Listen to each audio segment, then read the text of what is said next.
الحمد للہ رب العالمین والصلاة والسلام علی سیدنا و مولانا محمد خاتم النبیین وعلى آلہ واصحابہ وذریاتہ واہل بیتہ وعلماء امتہ اجمعین۔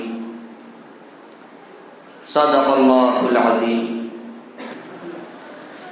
نبی کے باغ کے سر و سمن سے پیار کرتے ہیں، نبی کے باغ کے سر و سمن سے پیار کرتے ہیں، ارے ہم ایک گل سے نہیں سارے چمن سے پیار کرتے ہیں۔ ہم ایک گل سے نہیں سارے چمن سے پیار کرتے ہیں۔ سنی وہی ہوگا کہ جس کے دل میں عشق ابو بکر صدیق بھی ہوگا، عمر فاروق اعظم بھی ہوگا، عثمان غنی بھی ہوگا، تو دوسری طرف مولا علی کا بھی عشق ہوگا، امام حسن کا بھی ہوگا، امام حسین کا بھی ہوگا۔ ایسا نہیں ہو سکتا کہ ایک کو پکڑ لے اور تین کو چھوڑ دے، یا تین کو پکڑ لے ایک کو چھوڑ دے۔ سمجھ رہے ہیں؟ سنی وہ ہوگا جو یہ ببانگ دہل کہے گا کہ نبی کے باغ کے سر و سمن سے پیار کرتے ہیں، ہم ایک گل سے نہیں سارے چمن سے پیار کرتے ہیں۔ نبی کے در والوں سے بھی پیار ہے ہمیں، اور نبی کے گھر والوں سے بھی پیار ہے۔ اللہ رب العزت ارشاد فرماتا ہے قُلْ لَا أَسْأَلُكُمْ عَلَيْهِ أَجْرًا، اے محبوب فرما دو اپنی امت سے، میرے بندوں سے، علیہ میں اس پر اجرا کوئی اجرت طلب نہیں کرتا، کوئی معاوضہ نہیں مانگتا، کوئی ریٹرن کوئی بدلہ نہیں مانگتا۔ حضور کوئی بدلہ نہیں مانگتے، کوئی اجرت طلب نہیں کرتے۔ کس پر؟ علیہ، یہ جو ضمیر ہے نا، جس کی مرضی ہو تفسیر اٹھا لے، قرآن اٹھا لے، فرمایا علیہ اجرا، اس اجر پر، اس عطا پر کہ تم پہلے کافر تھے، میں نے تمہیں مسلمان کیا، میں اس پر کوئی اجرت نہیں مانگتا۔ تم خود ناشناس سے میں نے تمہیں خدا شناس بنا دیا۔ تم یہ نہیں جانتے تھے خدا کون ہے، تم یہ نہیں جانتے تھے تم خود کون ہو، میں نے یہ بتا دیا خدا کون ہے۔ تم چلتے تھے، تم پہ شیاطین اترا کرتے تھے، میرے احسانات ہے تم پر، میں نے تمہیں اپنے قدموں میں بٹھا کر اتنا بلند اور اتنا معزز کر دیا کہ تم اب آئے ہو مسجد میں میرا ذکر سننے کے لیے، اللہ کی عبادت کرنے کے لیے، تمہارے قدم بعد میں اٹھ رہے ہیں، اللہ کے فرشتوں نے گر کر پہلے اپنے پر بچھا دیے۔ میری عطا ہے تم پر، میرے احسانات ہے تم پر، تم دوزخ میں گر رہے تھے، میں نے پکڑ کر تمہیں جنت کا وارث بنا دیا۔ میرے امتیوں، میرے احسانات ہے تم پر، سردیوں کی لمبی لمبی راتیں، قد تورمت قدم، میرے پاؤں پھٹ گئے، ان سے خون نکلا، وہ سوج گئے، راتوں کو سجدے پہ سجدے میں نے کیے، رکوع پہ رکوع میں نے کیے، گریہ وزاری میں نے کی، لیکن جب رات کا وہ پہر آیا، جب اللہ تعالیٰ خود نزول جلال فرماتا ہے اور خود فرماتا ہے کوئی مانگنے والا، ہے کوئی حاجت مند، ہے کوئی ضرورت مند، میں اس کی ضرورت پر ہوں، ضرورت پوری کروں، ہے کوئی مانگنے والا اس کو عطا کیا جائے، تو ہمارے تمہارے نبی جناب محمد رسول اللہ صلی اللہ علیہ وسلم ارشاد فرماتے ہیں میرے امتیوں، سجدے میں نے کیے، رکوع میں نے کیا، پاؤں میرے پھٹے، خون میرا نکلا، لیکن جب رب سے کچھ مانگنے کی بات آئی تو میں نے اپنی بات ہی نہیں کی، رب سے تمہاری بخشش مانگی۔ رب حبلی امتی، رب سے تمہاری بخشش مانگی، میں تمہاری خاطر وطن بے وطن پھرتا رہا، تائم میں پتھر میں نے کھائے، لہو لہان میں ہوا، خون میرے نکلا، خون میرے بہا، لیکن رب سے جب کچھ مانگنے کی بات آئی تو میں نے اپنی بات ہی نہیں کی، میں نے اللہ سے کہا رب حبلی امتی، مولا تو گناہگار امت کو میرے حوالے کر دے۔ تو ان احسانات پر حضور فرماتے ہیں اگر میرے امتیوں میرے احسانوں کا تمہیں کچھ پاس ہے، کچھ حیا ہے، تو اتنا کرنا الا المودۃ فی القربا، میرے قریبیوں سے، میرے رشتہ داروں سے، میرے گھر والوں سے پیار کرنا۔ اب یہاں پر ایک اعتراض کیا گیا، پہلے نبیوں کا ذکر آیا قرآن میں۔ حضرت عیسیٰ علیہ السلام، حضرت موسیٰ علیہ السلام جب انہوں نے اپنی قوم کو تبلیغ دین فرمائی، خدا کا راستہ دکھایا، تو کہا کہ یہ احسان ہے تم پر، لیکن ان اجریہ الا علی اللہ لا اسألکم علیہ اجرا۔ کیا کہا کہ احسان ہے تم پر، لیکن اس کے بدلے میں ہم کچھ نہیں مانگتے، ان اجریہ الا علی اللہ، ہمارا بدلہ ہمارے رب کے پاس ہے۔ تو پہلے نبی تو کہیں ہم کچھ نہیں مانگتے، اور اللہ کے نبی نے، رسولوں کے رسول نے، نبیوں کے سردار نے ایک شے مانگ لی، ایک ریٹرن ایک چیز مانگ لی۔ چلو حضور نے ایک شے مانگی تو اس کا جواب دیا گیا۔ کسی نے کہا الا حرف مستثنی منقطع ہے، یہ عربی گرامر کی بات ہے، کسی نے کچھ کہا، کسی نے کچھ کہا، بعض مفسرین نے، بعض محدثین نے، محققین نے یہی کہا، لیکن اللہ کی عطا سے جو میرے ذہن میں نکتہ ہے، جو میں بتانے لگا ہوں، وہ کیا ہے؟ اگر لفظ قل پر غور کر لیا جاتا تو اللہ کو حرف مستثنی منقطع کہنے کی حاجت نہیں تھی کہ اللہ دوسری قسم ہے۔ وہ کیسے؟ وہ ایسے کہ لفظ قل کیا ہے اور یہ کس کا فرمان ہے؟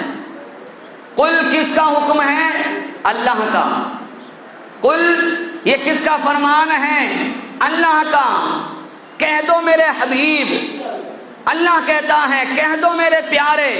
اللہ کو معلوم تھا کہ میرے حبیب پر لوگ مشت نمائی کریں گے، انگلیاں اٹھائیں گے، فرمایا میرے حبیب تو بات ہی لفظ قل سے شروع کرنا، میں تیری طرف کوئی اعتراض ہونے نہیں دوں گا، میں تیری طرف کوئی انگلی اٹھانے نہیں دوں گا۔ لوگ کہیں کہ پہلے نبیوں نے نہیں مانگا اور نبیوں کے سردار نے مانگ لیا، تو فرمایا میرے حبیب تو بات ہی قل سے شروع کرنا، تاکہ دنیا والوں کو پتہ چل جائے کہ آگے جو شے مانگی جا رہی ہے وہ میرے محبوب، وہ تیری طلب نہیں ہے، وہ تو تیرے خدا کی طلب ہے، وہ طلب مصطفیٰ نہیں ہے، وہ طلب خدا ہے۔ جو تو مانگنے لگا ہے وہ تیری مرضی نہیں ہے، وہ تو خدا کی مرضی ہے، وہ تو خدا کی مرضی ہے۔ جو تو مانگنے لگا ہے، جو تیری چاہت ہے، وہ تیری نہیں، وہ تیرے خدا کی چاہت ہے۔ کیونکہ پھر صحابہ نے عرض کی یا رسول اللہ، اللہ کی چاہت کیا ہے، اللہ کی مرضی کیا ہے؟ تو فرمایا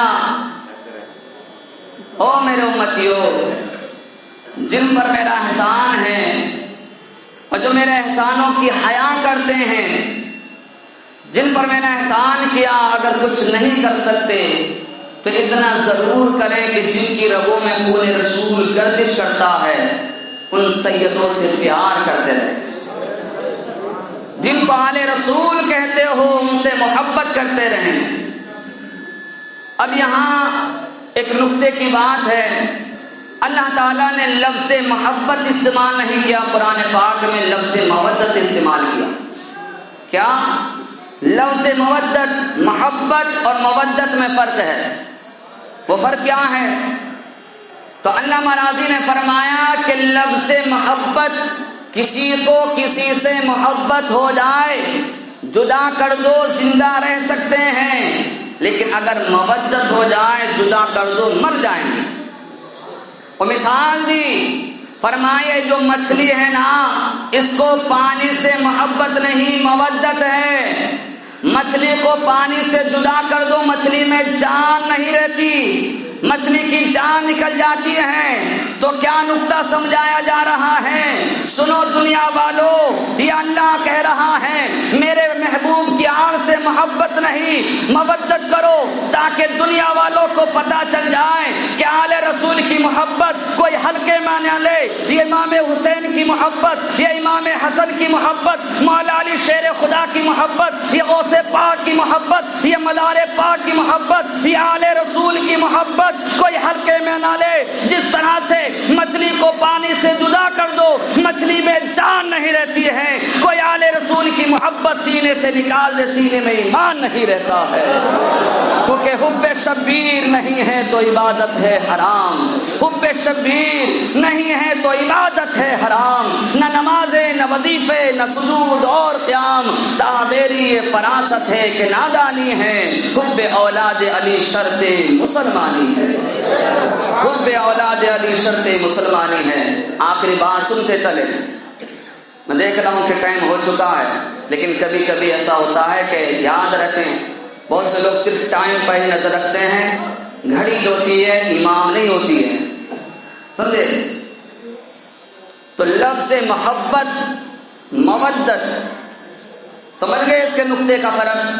آخری بات، مچھلی کو پانی سے جدا کر دیا، ایک بار مری، کوٹا گیا کاٹا گیا 2 بار مری، دانتوں کی چکی میں چبایا 3 بار مری، پیٹ میں گئی ہضم ہوئی 4 بار مری۔ لیکن اگر سردیوں میں بھی کوئی مچھلی کھائے تو مچھلی اندر چلی جاتی ہے پیٹ کے اندر، لیکن سردی بھی باہر پڑی ہو لیکن پھر بھی پانی پانی کرتا ہے، انسان پانی پانی کرتا ہے۔ اس سے پوچھا جائے باہر برف پڑی ہے، تجھے اتنی سردی تو اتنے پیاس کیوں لگ رہی ہے؟ تو کہتا ہے کہ میں نے مچھلی کھائی۔ یہ نہیں کہتا کہ مودت والی اندر چلی گئی ہے، یہ نہیں کہتا کہ مودت والی جسم کے اندر چلی گئی ہے، جسم کا جز بن گئی ہے۔ سنو دنیا والوں، مچھلی کو پانی سے مودت تھی، اس کو مچھلی سے جدا پانی سے جدا کیا گیا، 1 بار مری، تو اس کو کاٹا گیا بھونا گیا 2 بار مری، سردانوں کی چکی میں چبایا گیا 3 بار مری، پیٹ میں ہضم ہوئی گئی 4 بار مری، لیکن تیرے پیٹ کے اندر جا کر بھی پانی پانی پکار رہی ہے۔ تو سنو دنیا والوں، بے شک لوگ اپنے گھروں میں بیٹھے رہیں، کسی کے امام باڑے اجڑ جائے تو اجڑ جائے، کوئی فرق نہیں پڑتا ہے، لیکن قسم خدا کی محرموں کے دنوں میں حسینی اور یہ سنی امام حسین سے محبت نہیں بلکہ مودت کرتے ہیں۔ یہ کٹ تو سکتے ہیں لیکن ذکر آل رسول چھوڑ نہیں سکتے ہیں، یہ اپنا سر تو کٹا سکتے ہیں لیکن امام حسین کا ذکر نہیں چھوڑ سکتے، کیونکہ ان کو پتا ہے عشق رسول پاک ہے سرمایہ نجات، اس کے بغیر صاحب ایمان نہ رہو گے، اور دامان اہل بیت اگر ہاتھ سے چھوٹا، سنی تو بڑی بات مسلمان نہ رہو گے۔ تو کبھی آہ لب سے نکل گئی، کبھی اشک سے ڈھل گئے، یہ تمہارے غم کے چراغ ہیں، کبھی بجھ گئے کبھی جل گئے، ہم نے تو دل جلا کے سر پام رکھ دیا، اب جس کے دل میں آئے وہی پائے روشنی۔